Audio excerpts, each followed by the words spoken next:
This is a film about popular songs, not today's rock music, but the very first music to win widespread international popularity. It was a style that came into fashion about 450 years ago, and this is one of its first hits.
That piece, The Gentle White Swan by Arkadelt, was one of music's first bestsellers.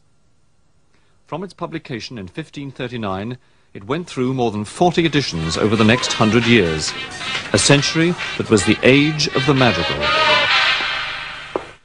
Now the word madrigal, to many people, means something more like this. Now is the month of May, when merry lads are playing, fa-la-la-la-la-la-la, fa-la-la-la-la-la-la. Now is the month of May, when merry lads are playing, fa-la-la-la-la-la-la, fa-la-la-la-la-la-la.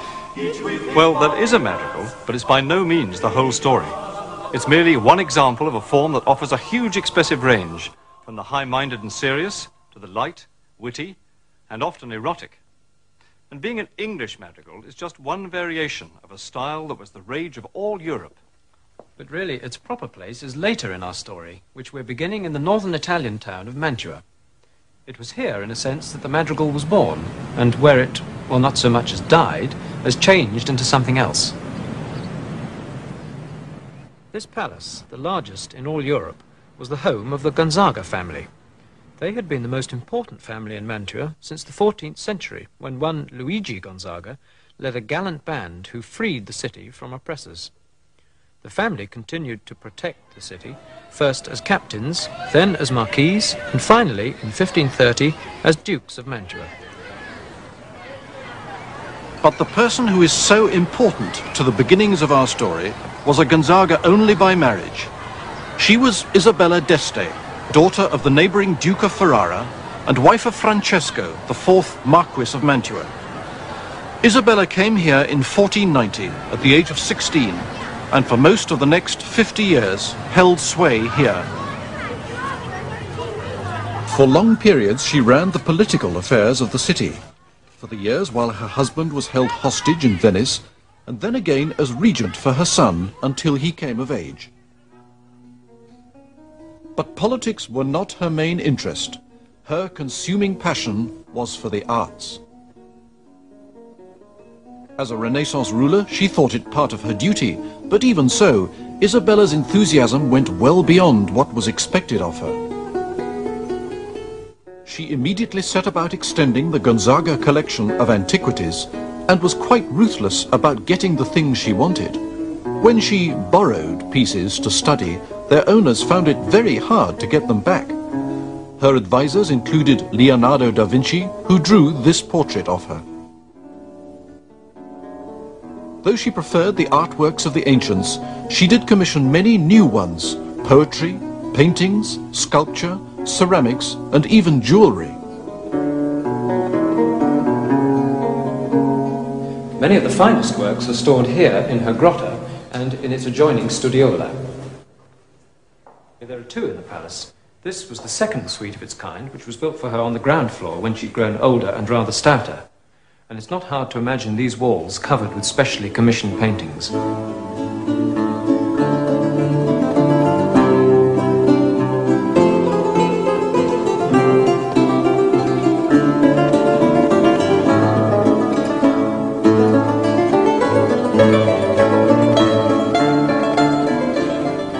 At one end of the room, there were two bronze statuettes of Cupid, one by Michelangelo and the other by the most famous of all the Greek sculptors, Praxiteles. Of the two, Isabella preferred the classical piece. But of all the arts, the one which she really enjoyed and was best at was music.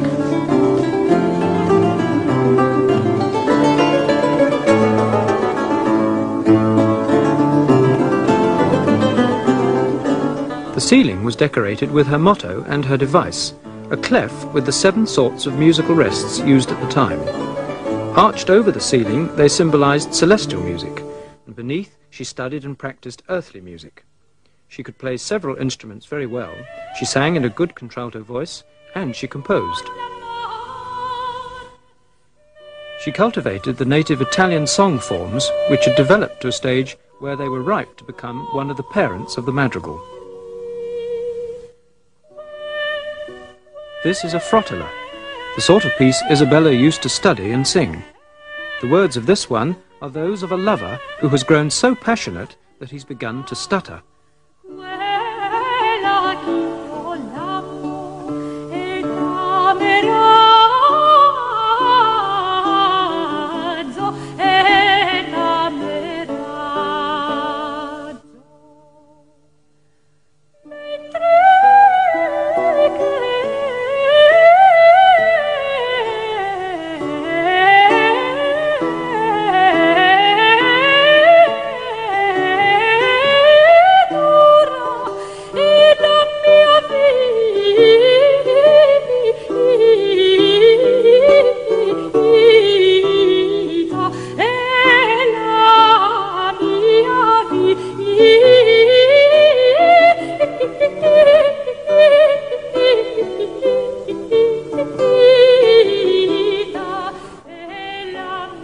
In Isabella's private garden, Anthony Rulli told us more about the forerunners of the madrigal. Most Italian music was simply not written down at all, but improvised. We know they made music a lot. We have accounts of how much they enjoyed their music making, but no surviving evidence really for it in written notation. So the improvised spirit is essential to Italian music. They had a wonderful word for this idea, sprezzatura, or noble negligence. It's the idea of the courtier just improvising in the moment and creating as the spirit moves him. And I think this is what remained right through the 16th century.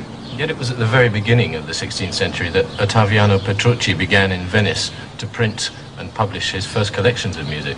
Well, that's certainly true, but I don't think this paradox is impossible to live with. The Italian improvisatory spirit was there, and added to this, Petrucci's printed volumes were a kind of codification of all current music practice: sacred, secular, serious, witty, vocal, instrumental. And all these things available for the first time allowed new things to happen. Well, up to now, we've only mentioned people with Italian names, and we know from our repertoire that many of the composers of Italian madrigals actually came from far away. Yes, they were called the Oltremontani, from the other side of the Alps. And they were employed for the serious music making, the sacred music making, for the formal services and so on. But the Italians themselves provided the music for delight and diversion. So the style of sacred music was especially developed by the men from the north. Polyphony was an inspired way of imitating the music of the angels. They believed that the angels, not having bodies, had no need to breathe, so that their music went on endlessly. Whereas men, having to breathe quite regularly, had to hide this feature in order to get closer to the angelic music, so that one voice would start and then the other would take over. And when he had to breathe, the other voices hid that point. Creating an impression of seamlessness. Absolutely. Seamless polyphony.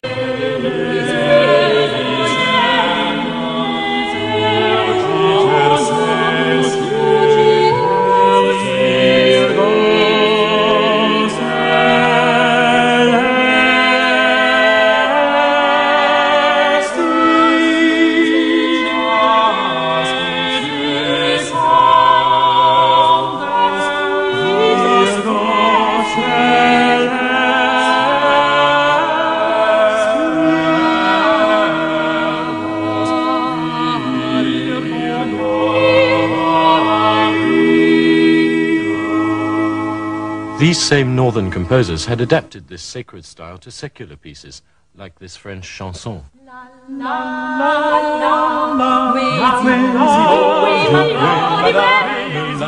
It's a gossipy piece about a girl who has been married off to an old peasant, but she's not too upset because he sleeps all day and she's left free to go into the woods.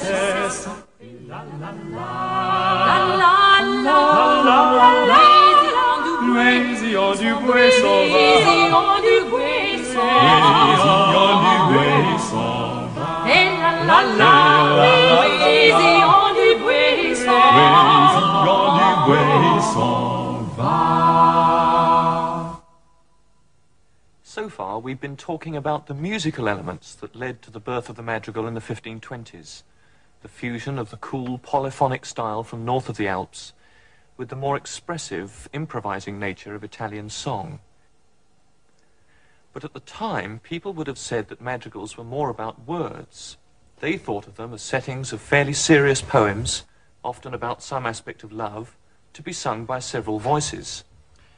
And they might have gone on to quote from either Castiglione or Bembo, because both these men were leading figures in the fashion which brought madrigals into being. Pietro Bembo was a most influential champion of the Italian language and literature. At this time, when the country was divided into so many different states, one of the few things which united them was a common language. Of all the regional variations, Bembo thought that the Italian of Florence was the best, and as literary models, recommended the works of Boccaccio and Petrarch. Baldassare Castiglione, with his book The Courtier, set the standards of behavior for his age. The etiquette the book described spread from Italy in English, French, and Spanish translation. It portrayed all the skills of body and mind that a well-bred person should cultivate. Now, as far as music was concerned, Castiglione thought skills should be perfected but never shown off. It became very non-you to sing with a lute accompaniment. That was the sort of thing professionals did. Much better form to sing one's line discreetly in a piece of polyphony. So you can see just how well madrigals fitted the fashion. Texts by or in the style of Petrarch and approved by Bembo, with the sort of singing recommended by Castiglione. Ultimi mei sospiri by Verdolo fits the bill perfectly.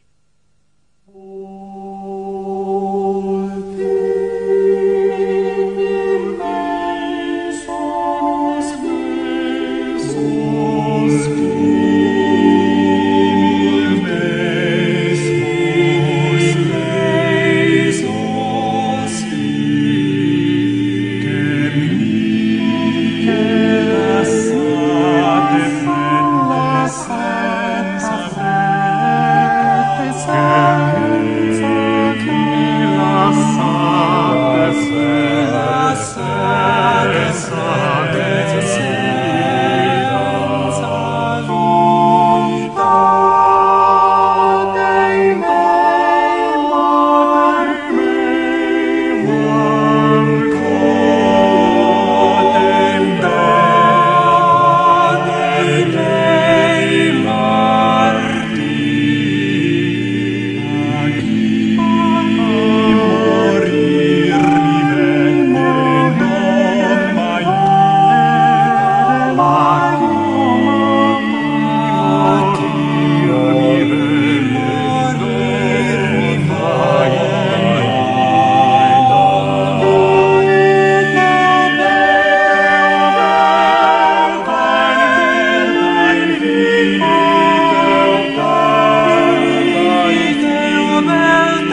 This first generation of madrigal composers, led by Verdelot and Arkadelt, was laying down a set of models for the next generation of composers to build on and develop. The process was greatly assisted by the newly developing business of publishing. What a difference that invention was making to society.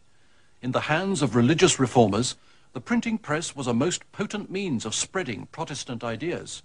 For composers, it meant that their works could now be spread rapidly, far and wide, well beyond the realm of their own particular patron.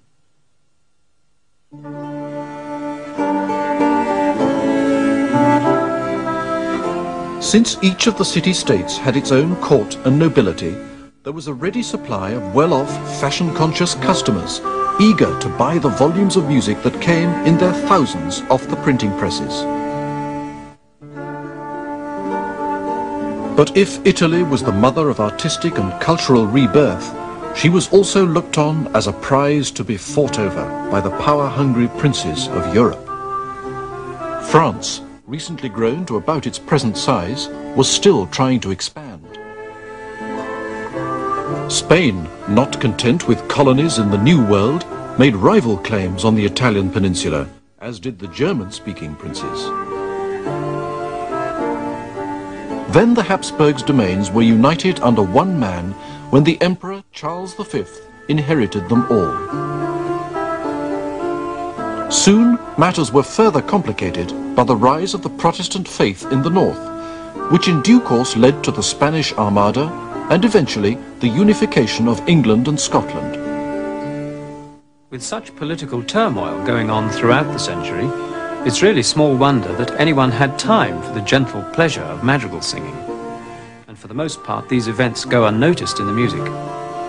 But not only did they go on singing, the more enthusiastic even formed exclusive clubs devoted to the study of madrigals. One of the first was founded here in Verona. The Accademia Filarmonica was made up of 13 earnest amateurs who employed a leading composer to direct their studies. He was required to give individual tuition and make settings of any text a member chose. Similar academies sprang up throughout Italy, where members met to analyze the latest compositions and, of course, to sing them.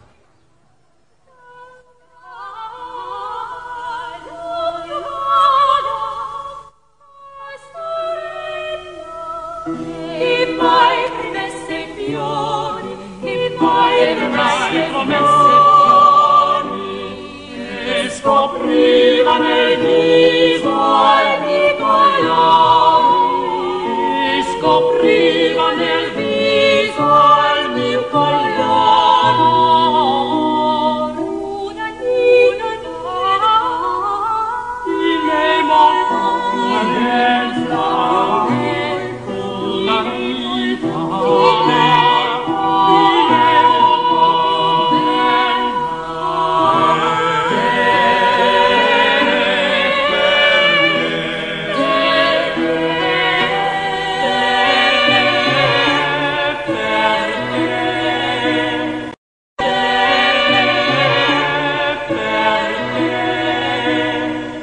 Once the basic forms had been established, the next generation of composers went on to explore the range of subjects and the subtleties of expression that they could achieve.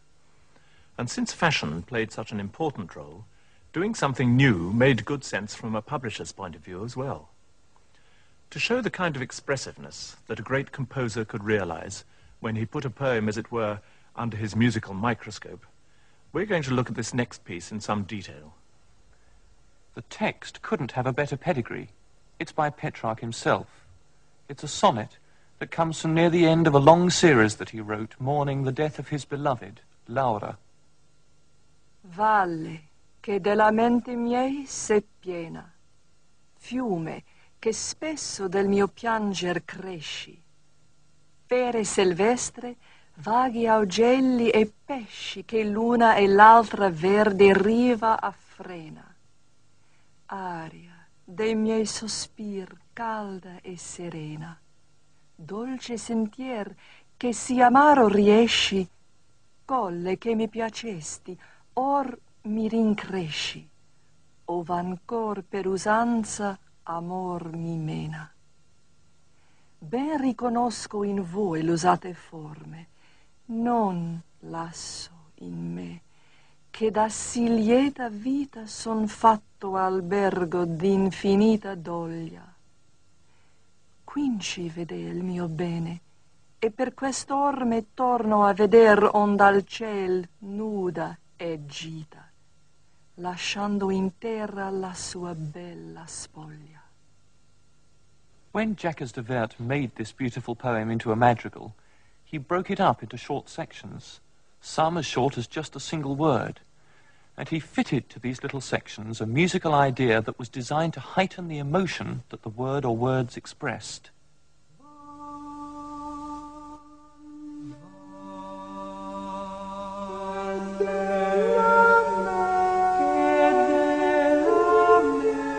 In the first section, the key word is lamenti, lamenting. Here, de Vert uses a big falling interval. It's just like a sigh that starts in the upper voices and works its way down to the lowest.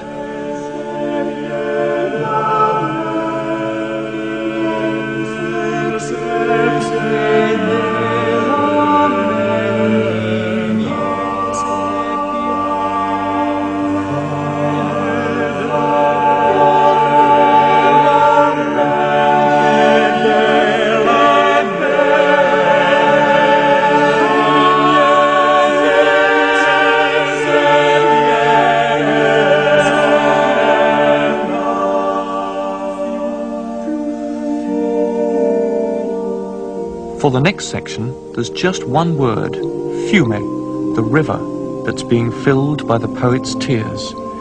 To illustrate this idea, there's a descending scale passage in which each voice joins, one overlapping the other.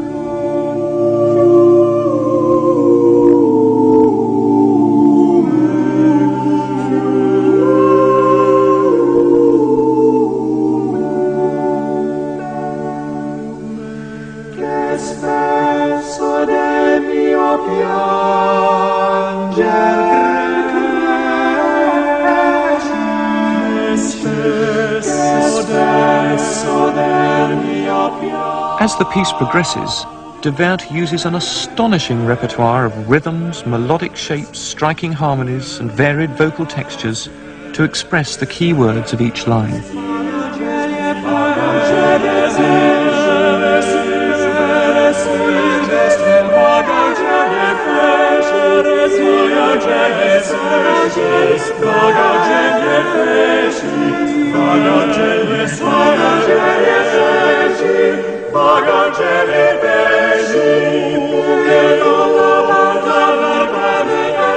Listen for words like sospiri, sighs, and dolce, sweet.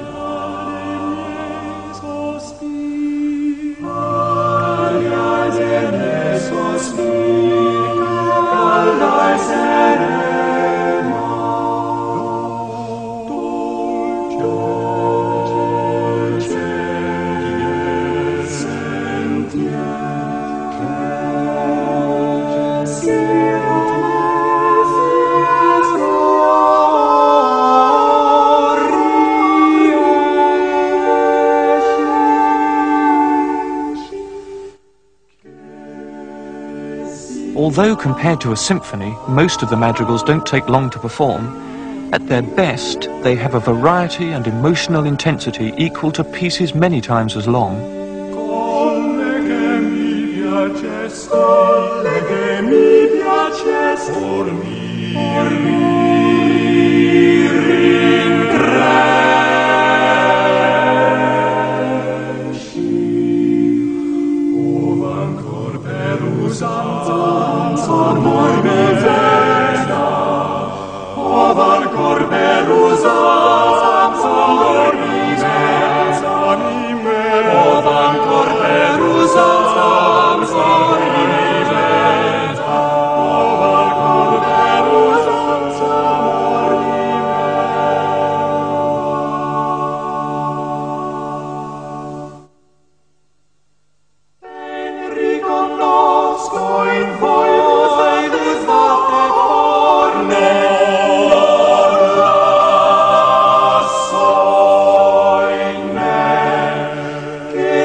Although madrigals were used in the main as a private leisure time activity, the style, being à la mode, began to be used for certain sorts of public music.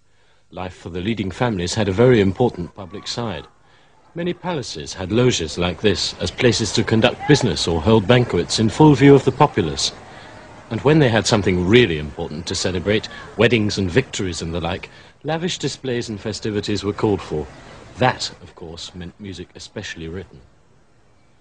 The pieces composed for such occasions were a kind of party political broadcast of the day. Words unstinting in their praise of the patron, set to bright, stirring music. Here's a typical piece, once again with music by De Wert.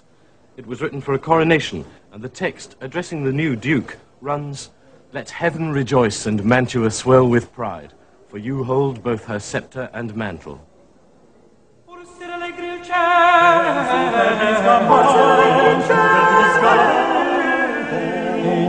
In superbis campando, forse regge il cielo. In superbis campando, avete voi di lei, avete voi di lei, voi che vincendo andate, voi che vincendo andate, il mare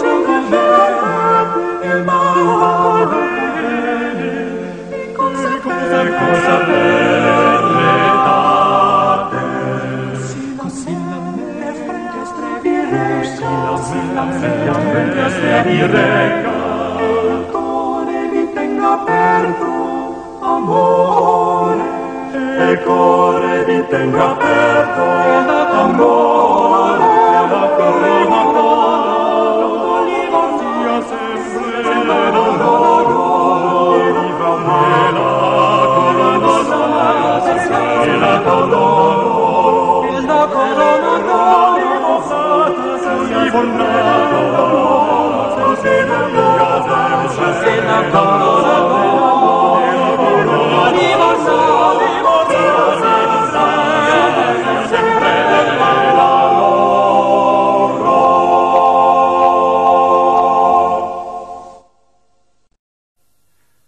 madrigal started developing in the latter part of the century has been given a name, drawn, as is often the case in music history, from the world of the visual arts.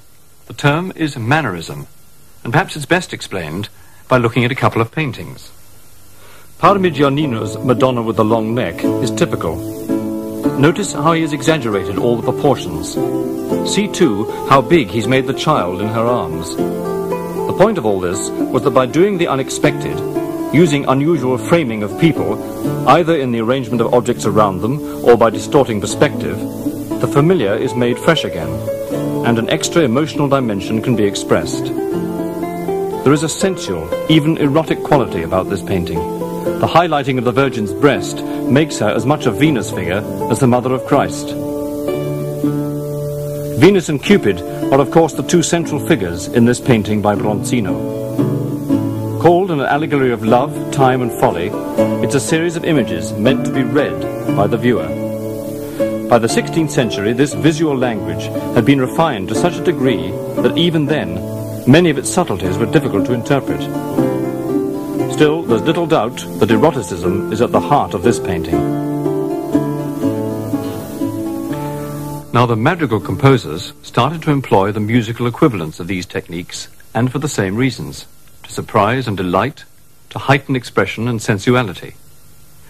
To achieve these arresting effects often meant that the music became harder. The madrigal began to change from being something a group of friends sang for their own amusement into something to be performed for an audience. Although not necessarily a big audience.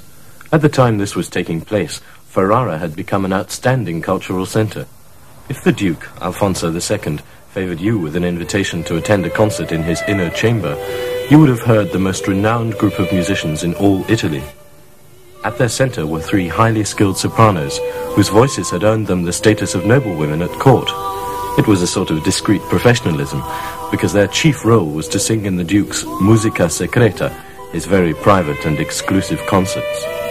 These ladies, all accomplished musicians, performed solos or ensembles, sometimes accompanying themselves as they sang and danced. And no doubt their movements drew on the rich and sensual language of gesture we find in the paintings.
Dolcezze Amarissime, set by Luzzaschi, who very often accompanied the three ladies of Ferrara.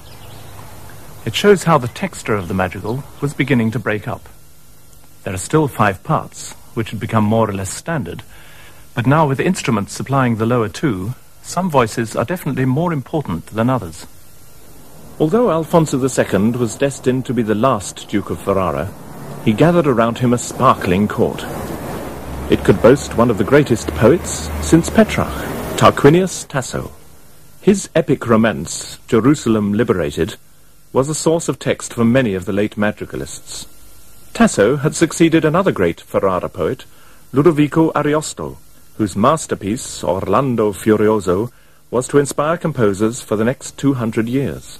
And when a nobleman and composer from Naples married into the family, something of the southern style came to Ferrara.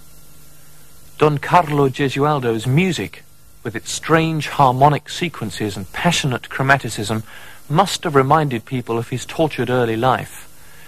Gossip of how he'd slain his first wife, her lover and child had spread to Ferrara long before he arrived. But even if he'd lived a more ordinary life, we'd still remember him for his music. Languisce al fin is his setting of a poem by Fontani Rivi that compares the pain of departing from a beloved with the bitter agony of death. It's a common enough theme for a madrigal, and The Gentle White Swan expresses similar sentiments. But what a difference there is between that piece and Gesualdo's experimental treatment.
By the end of the 16th century, the madrigal in Italy was beginning to change into quite new forms.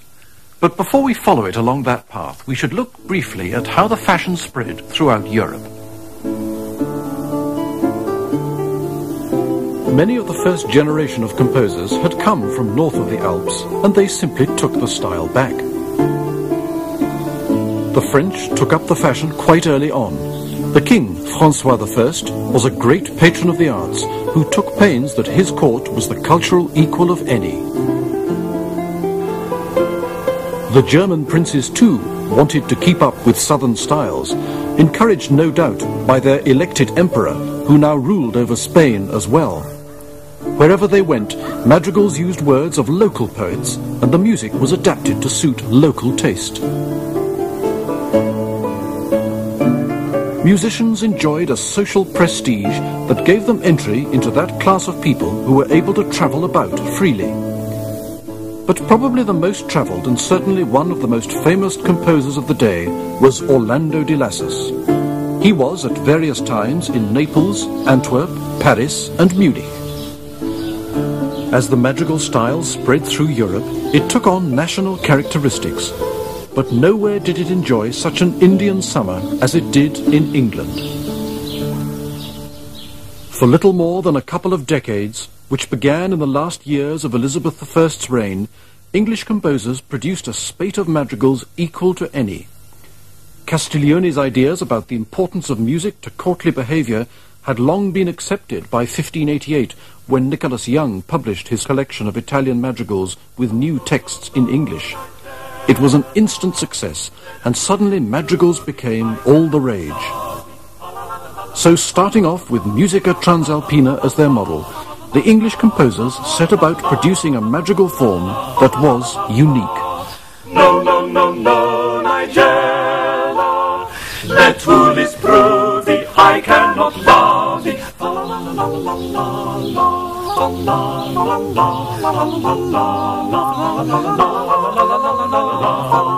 la. Henceforth complaining, thy love's disdaining, sit thy hands wringing, whilst I go singing. La la la la la la la la.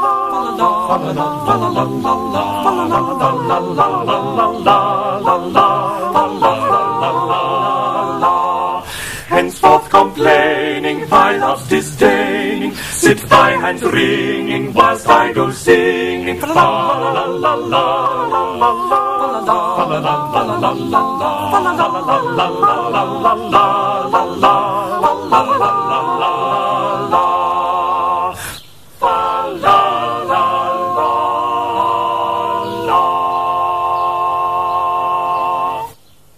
What the English liked was the amateur music-making side of it. Music, not poetry. It's curious that in an age of such great English poets, not least of whom was Shakespeare, the English composers almost totally ignored their works. They preferred light, sophisticatedly witty verses, which offered scope for melodic invention, and often featured a bright fala refrain. But lest you think that all English madrigals were light and frivolous, here's part of a more serious-minded piece, which the consort of music are singing with Elizabethan pronunciation.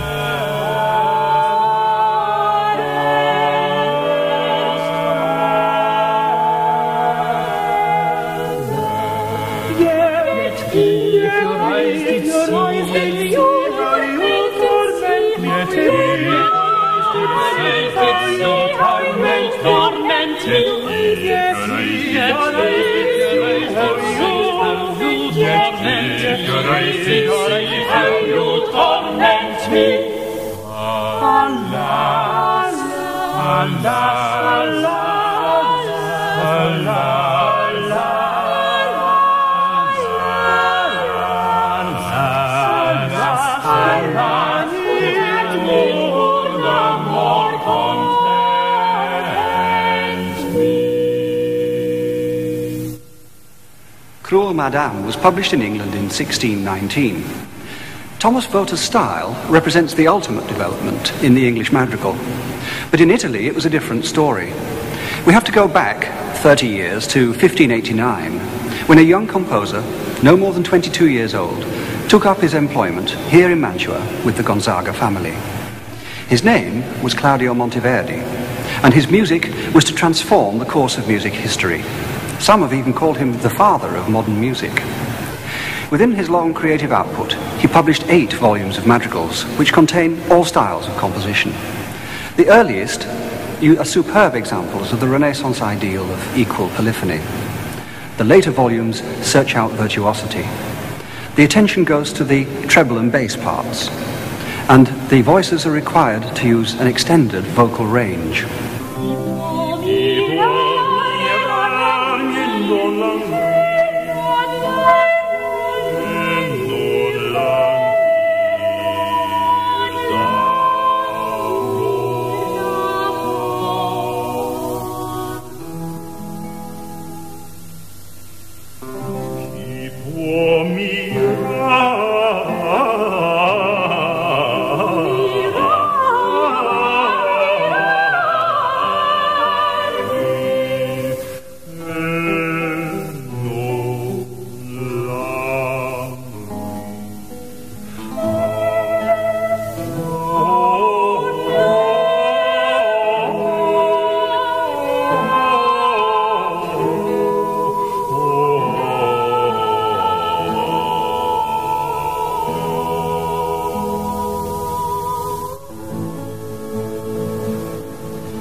Monteverdi left Mantua in 1612, and in a sense the madrigal went with him.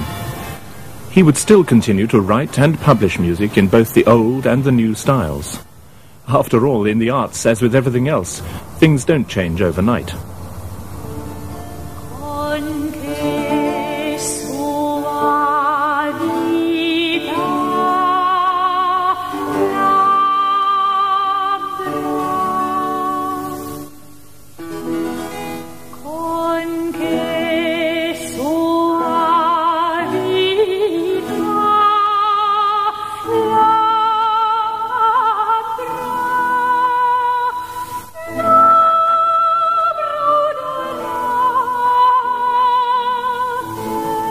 This is an impassioned piece of writing for the solo soprano voice, accompanied not just by a lute, but by 3 choirs of instruments which act, in a way, like the different voices of a vast 4-part madrigal.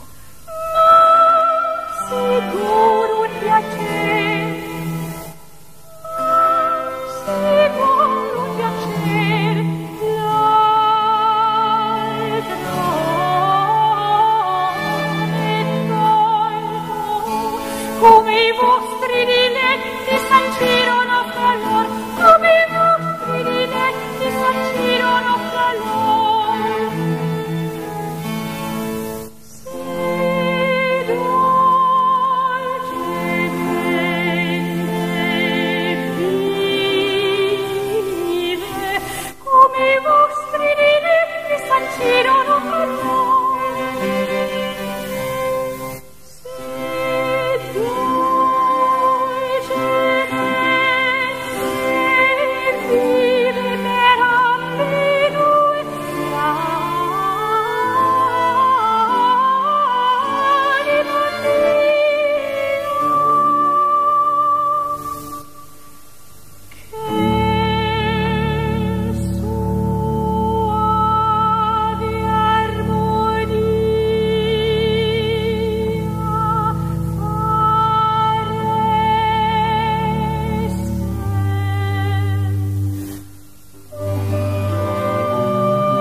the madrigal's come a long way. And what a far cry that is from the original idea. Music for a few friends to sing together to while away a pleasant hour or so. And we hope you'll join us to do just that over the next few weeks as we go on our Madrigal History Tour. Now is the month of May, when merry lads are playing, fa la la la la la la, fa la la la la la la. Now is the month of May, when merry lads are playing, fa la la la la la la, fa la la la la la la. Each with his bonny lass, upon the greeny grass, fa la la la la la la. Each with his bonny lass, upon the greeny grass, fa la la la la la. The spring-clad all in gladness doth laugh at winter sadness, fa la la la la la, fa la la la la la. The spring-clad all in gladness doth laugh at winter sadness, fa la la la la la, fa la la la la la. And to the bagpipe sound, the nymphs tread up their ground, la la la la la la la la. And to the bagpipe sound, the nymphs tread up their ground, la la la la la la. Fine and why sit we musing, you see delight refusing, la la la la la la, la la la la la. Fine and why sit we musing, you see delight refusing, la la la la la la. Say then kingdoms and speak, shall we play barley break, la la la la la. Say then kingdoms and speak, shall we play barley break, la la la la la.